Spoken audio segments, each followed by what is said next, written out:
Shalom sahabat MDK yang dikasihi Tuhan. Malam hari ini kita punya kesempatan yang baik untuk bisa merenungkan dan belajar mengerti akan pikiran Tuhan di dalam kehidupan kita. Karena seringkali kita belajar tetapi memakai pikiran kita sendiri.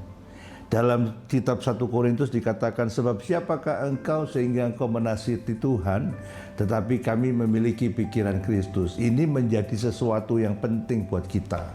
Kenapa? Memiliki pikiran Kristus itu menjadi sebuah kunci dari keberhasilan kita mengikut Tuhan. Suatu hari ada seorang anak kecil yang masih kira-kira usianya 5 tahun, dia duduk di bawah neneknya yang sedang bikin krestik. Lalu ketika dia lihat naik ke atas, dia bilang sama neneknya, "Nenek bikin apa?" Lalu si nenek bilang, "Nenek sedang bikin gambar Tuhan Yesus," dia bilang gitu. Lalu si anak kecil tadi itu lihat kembali ke neneknya dan dia bilang begini, "Jelek." "Bagus." "Jelek." Lalu tidak berapa lama kemudian setelah neneknya menyelesaikan pekerjaannya, dia pegang tangan cucunya dan dia bilang begini, "Coba lihat dari sini." Lalu dia lihat dari sisi neneknya. Dia baru lihat bahwa oh iya, ada gambar Tuhan Yesus itu. Memang krestik itu kalau dilihat dari bawah dia seperti sebuah gambar yang berantakan. Tetapi ketika dia lihat dari atas, dia akan melihat sesuatu yang baik yang direncanakan sama si nenek. Itu sebabnya dalam memahami Tuhan kita perlu pikirannya Tuhan. Kita nggak bisa memikirkan Tuhan pakai pikiran kita sendiri. Itu sebabnya saya rindu untuk kita sedikit membedah tentang garam dunia dan terang dunia. Orang selalu mengartikan bahwa garam dan terang itu yang menjadi persoalan yang paling penting itu adalah maknanya adalah rasa, memberikan makna, memberikan pengaruh. Tetapi lebih daripada itu kita mau melihat secara tekstual. Di sini dikatakan ayat yang ke 13 dikatakan, "Kamu adalah garam dunia. Jika garam itu menjadi tawar, dengan apakah ia diasinkan? Tidak ada lagi gunanya selain dibuang dan diinjak orang. Kamu adalah terang dunia, kota yang terletak di atas gunung tidak mungkin tersembunyi. Lagi pula orang tidak menyalakan pelita lalu meletakkannya di bawah gantang, melainkan di atas kaki dian sehingga menerangi semua orang di dalam rumah itu. Demikianlah hendaknya terangmu bercahaya di depan orang supaya mereka melihat perbuatanmu yang baik dan memuliakan Bapamu yang di surga." Kalau kita melihat perikop ini, kita bisa melihat bahwa ada yang masalah garam itu dipermasalahkan cuma ditulis 1 ayat, tapi masalah pelita ditulis 3 ayat. Nah, dari ayat ini kita melihat bahwa Tuhan Yesus tidak bicara bahwa kamu adalah garam dan terang dunia. Enggak. Dia bicaranya kamu adalah garam dunia, lalu kemudian dia katakan lagi kamu adalah terang dunia. Jadi sebetulnya kalau kita mau melihat apa yang tertuang dalam kisah ini, kita melihat bahwa kisah ini adalah bagian dari pengajaran Yesus Kristus 1 hari di Bukit Bahagia. Ayat pasal 5, 6, dan 7. Coba perhatikan pasal 8-nya, di situ dikatakan begini. Setelah Yesus turun dari bukit, jadi setelah dia mengajar, dia turun dari bukit. Artinya bahwa dalam 1 hari Yesus mengajar tentang Injil. Injil itu di dalam kitab Matius ini berbicara tentang ucapan bahagia, lalu di ayat-ayat selanjutnya dikatakan lalu bicara hal memberi sedekah, bicara tentang hal berdoa, hal perumpamaan hal mengumpulkan harta, hal kekhawatiran, hal 2 macam dasar. Itu merupakan pengajaran tentang Injil. Dan saya ingin memberikan sebuah kesimpulan saya bahwa Pada saat itu Yesus berkata tentang garam dan bicara tentang pelita, tentang terang, itu adalah bahwa Yesus berbicara kepada dua kelompok. Kelompok yang pertama adalah kelompok garam dan kelompok yang kedua adalah kelompok terang dunia.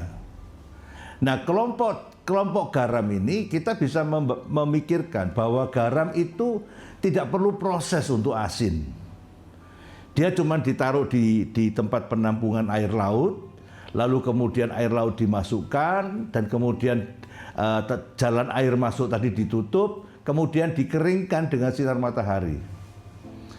Tidak berapa lama setelah kering, airnya tempat pintu masuk airnya dibuka lagi, air masuk lagi, dibiarkan kering dengan sinar matahari. Sampai pada batasan tertentu, garam itu kemudian digaruk, dikumpulkan, dimasukkan ke dalam karung plastik, lalu dikumpulkan, lalu dibawa. Itu prosesnya garam. Garam itu tidak perlu diasinkan. Garam itu akan asin sendiri. Sehingga saya mengambil kesimpulan bahwa kelompok garam ini adalah kelompok bangsa Israel.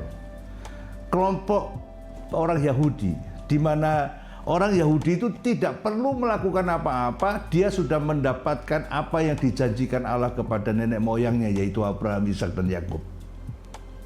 Sehingga Tuhan berkata kepada dia bahwa garam itu tidak perlu proses. Tapi kalau garam itu sudah tidak asin, dengan apakah dia akan diasinkan kecuali dibuang dan diinjak-injak orang. Saya tidak ingin berbicara lebih lanjut karena ini akan masuk ke arah politik. Tetapi yang ingin saya bahas adalah bahwa kamu adalah terang dunia.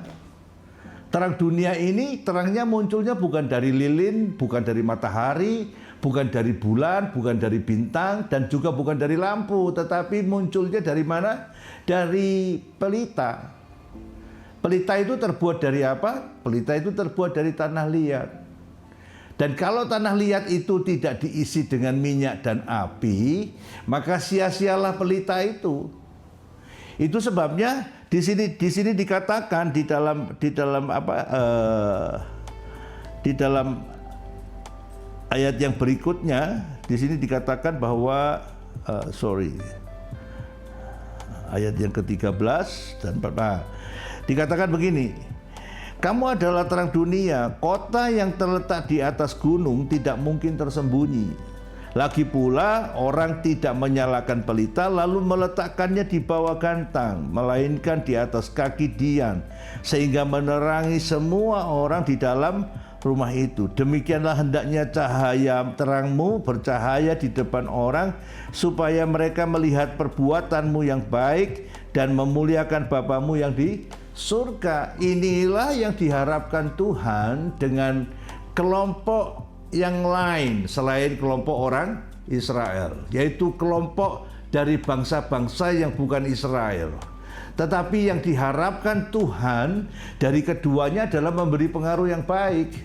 Nah, Tuhan berkata begini, kalau pelita itu menyala, dia tidak akan ditaruh di bawah gantang, dia pasti akan ditaruh di atas bukit. Supaya apa? Supaya dia akan menerangi dunia. Demikianlah kehidupan orang-orang non-Israel, non-Yahudi, saudara dan sahabat MDK. Kita ini adalah pelita.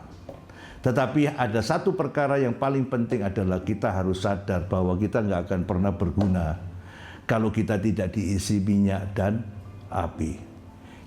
Kalau kita tidak mempunyai hubungan dengan Tuhan, hubungan dengan firman dan roh, kita akan menjadi sia-sia. Kenapa? Karena yang muncul dari hidup kita hanya perbuatan-perbuatan daging.